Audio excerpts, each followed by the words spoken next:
Shane, ano naman reaction mo dun sa usapan ni Dylan tsaka ni Hannah? So nangyari sa kanilang dalawa?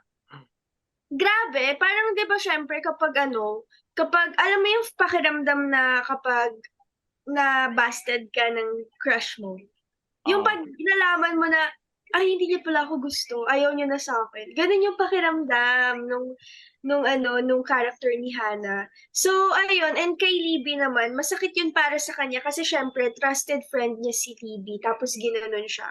So feeling betrayed, #betrayed gano'n. So dapat pala yun yung hashtag natin for the episode, eh, 'no? Oo, #betrayed.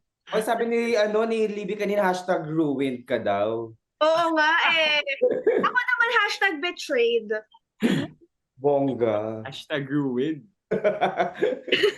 Ikaw, Christian, Ay, meron kang friend na hirap siya magpatawad or like, na-experience mo ba yun? grabe ka naman, Vince, ba't mo ako dinadamay sa issue nila Libby at saka ni nananahimik lang ako dito, naggagamot lang ako. And then, Naggagamot ka lang ba?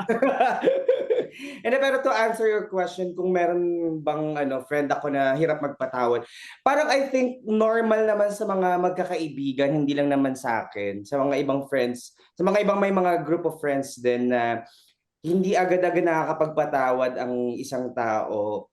Depende siguro din sa kung gaano kabigat yung Yung yung yeah, yung situation, 'di ba? Eh, kung talagang very personal, very mabigat yung nangyari, kasalanan. yes, 'di ba? Hindi ka agad makakapagpatawad. Sa namin, sa grupo ko, sa core ko, talagang binibigyan namin ng Like, panahon, days, minsan months pa nga, ang tagal magpatawad ng mga bading, gano'n.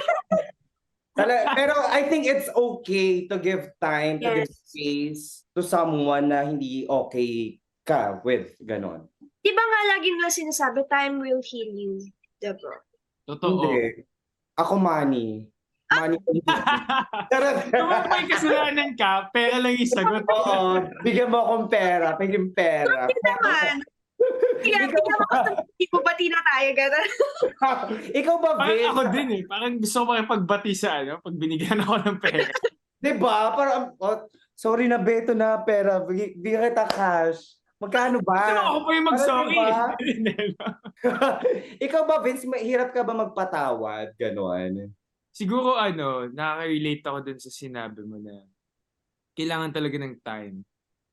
Kasi mahirap naman kasi talaga magpatawad lalo na kapag medyo personal yung nangyari, and Exactly. isa din yun sa mga pero parati naman ako nagpapatawad. May time lang talaga, umaabot lang din ng buwan, gano'n. Tagal. Oo, ako din, ganyan-ganyan. I think it's normal. It's normal naman. Oo, siyempre hindi ka naman agad okey na tayo, 'di ba? Lalo na kung medyo Oo. personal talaga yung nagawa sa'yo, hindi naman agad-agad yun.